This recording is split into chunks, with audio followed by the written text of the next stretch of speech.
So the other day I was browsing the freelancing website Fiverr, and while on there, I realized there are thousands of people selling their services to write cold emails for other people. So I'm gonna pay some strangers to write some cold emails on my behalf and then judge the out of them. They don't want this.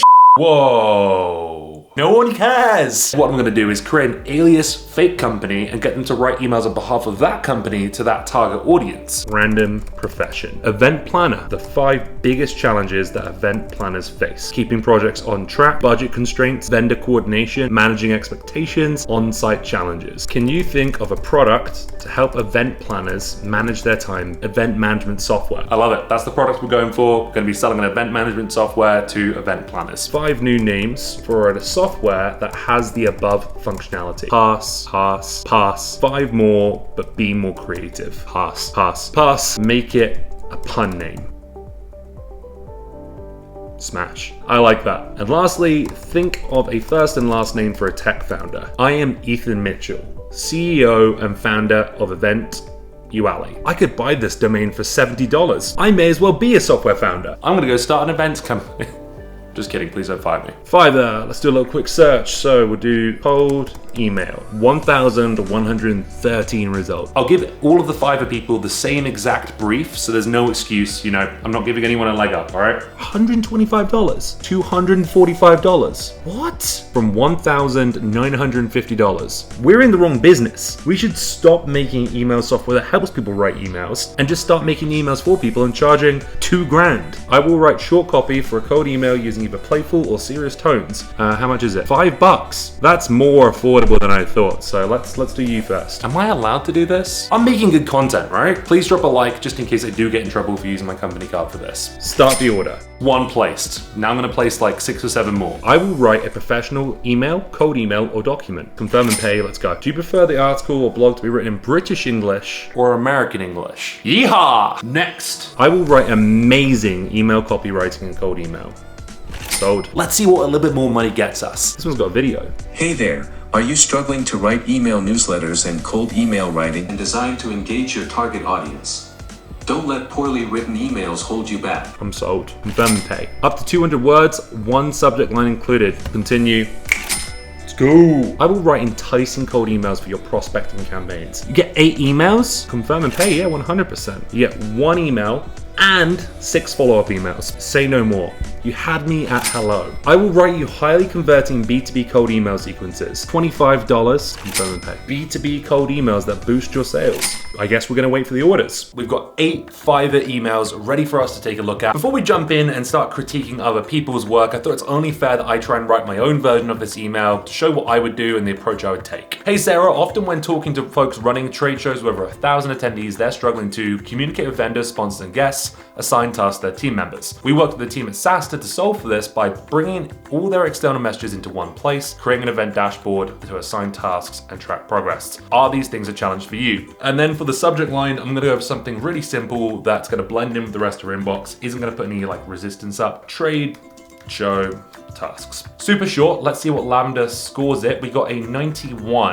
Emails with a score of 90 or above have 2 times the reply rate. In hindsight, what I wish I'd have done is given all the people on Fiverr an example prospect so they could write a more relevant email. I would like to include something more relevant than you run a trade show of over 1,000 attendees, but it's better than the absence of nothing at all. I'm touching on 2 different challenges that might be relevant for Sarah, and then I'm alluding to how another company is solving it. I'm not pitching, I'm not feature dumping, I'm doing a short, relevant, concise email, and then I can always follow up on this with more information, more context later. So that's how I would write the email. Let's find out how folks on Fiverr have approached the same task. Start from the cheapest, which was $5. Whoa.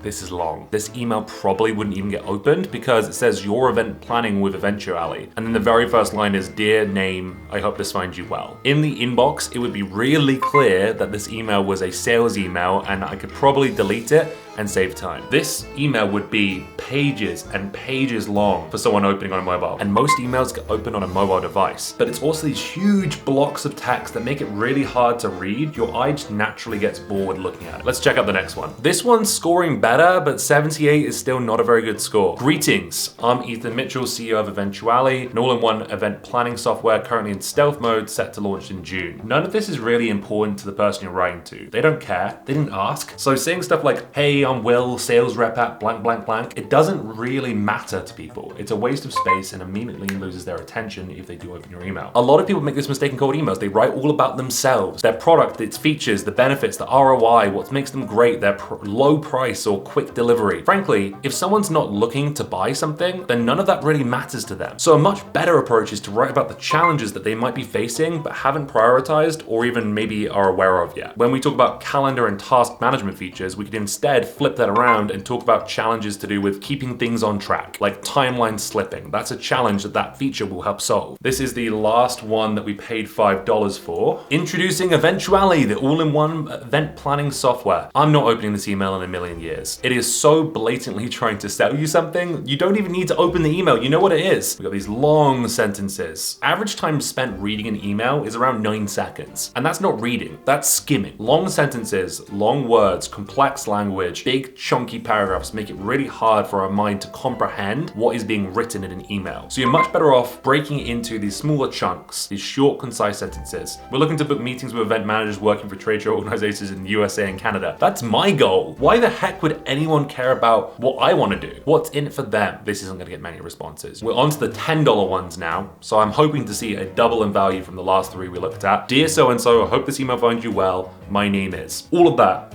sucks. You're immediately losing people's attention. As an experienced event planner, I understand the challenges that come with keeping timelines on track and providing visibility to sponsors and stakeholders. We're talking about challenges in this one. That's good. I'd love the opportunity to schedule a meeting with you. We should stop trying to schedule meetings on our emails. If this had just said, would that be of value to you? It would have been way shorter, but it would have been way easier to respond to. Another $10 one, name introducing Eventually. So they've actually used the name in the subject line there. And data came out a little while ago from, I think it was SalesLoft, that said using a name in a subject line will increase your open rate. Once everyone heard that, everyone started putting names in subject lines. So then it became a pattern. So these days, buyers have learned that if their name is in a subject line, probably a sales email. Name, hi. I quite like that. It doesn't start with hi name, it says name then hi. It's just gonna look slightly different from every other email they receive. In your role as an event manager, I feel obligated to inform you about our all-in-one event planning solution, Eventually. No one cares! This one was $15. They've actually written me an entire sequence for $15. Let's take a look. Hello, name, Ethan Mitchell, co-founder and CEO of Eventually, a game-changing event planning software designed to streamline. See these buzzwords? They don't mean anything. What does game-changing mean? Sure, it'll exceed your expectations. What expectations? They didn't want it. They don't want this shit. One of my pet peeves is when people say, I'd love to. No one cares what you would love to do to them, salesperson. What's in it for them? Like, all of these emails are missing the same thing. It's all about me, my product, this, that, and that. I like the fact that they've actually included new information, like what makes Eventually different from the competition in this one. They've split this out somewhat, but again, it's a lot in one email. Check out this article. I hope this email finds you well. I wanted to share an insightful article that highlights how digital event planning platforms like Eventually can revolutionize, buzzword, the way that events are organized and executed. Okay, I like the idea of sharing content in an email, especially if it's not content from your company, because that adds credibility. It's like, hey, these people who are industry experts are saying you need an event planning platform. Okay, and then we've got a breakup email at the end here. Ooh, I love me a breakup email.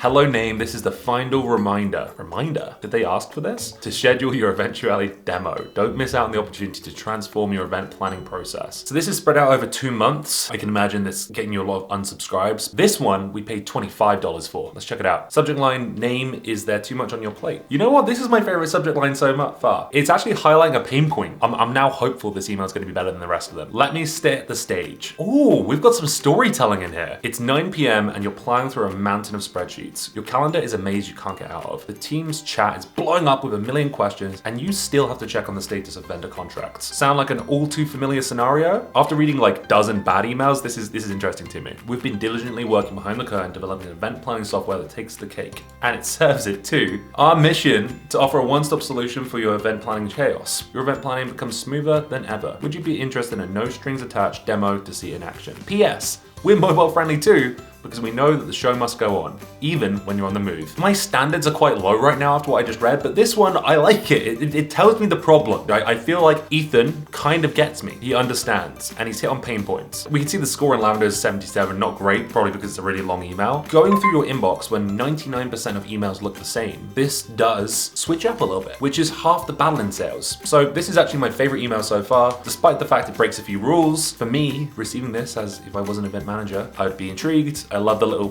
PS at the end because the show must go on. It's kind of funny. I like the fact they included that. In fact, we found out recently through some research that a personalized PS at the end of your email can improve your response rates by 30%. This person sent me 2 emails. The second one isn't quite as creative, apparently. Subject line, the only thing you need for your next event planning. Bit long. Hello name, I'm Ethan Mitchell, founder of Eventually. We've been quietly building a solution that can turn your event planning chaos into efficiency. Hectic schedules, countless spreadsheets, relentless communication threads, and never-ending vendor management. Several problems. It's okay, it's good. Our ace in the hole, making your life easier. And then they list the same features again. You know what? This email is so close to being kind of good. I go event planning, that subject line, that sucked, and then delete all these features and benefits, get rid of this first paragraph because we don't care, and then just change that first line. We got rid of all the fluff and the features, and we just said, hello Nate, managing events is chaotic. Hectic schedules, countless spreadsheets, relentless communication threads, and never-ending vendor management. That's why we created Eventually, to help you streamline tasks, enhance collaboration, and manage everything in a single intuitive platform. Curious enough for a sneak peek. It's under 50 words, it highlights a pain point, it builds curiosity, doesn't scream delete me with the subject line. We were this close. This is something that I might even consider sending. But yeah, best one so far for sure. These 2 emails are better than the rest because they make it relevant to the recipient. Oh, the last one. This one we paid $40 for. Let's see what $40 gets you on Fiverr. Subject line. It sounds like an ad. Say hello to stress-free event planning with Eventually. Really hard to say. Do not start a company called Eventually. Rocket ship emoji.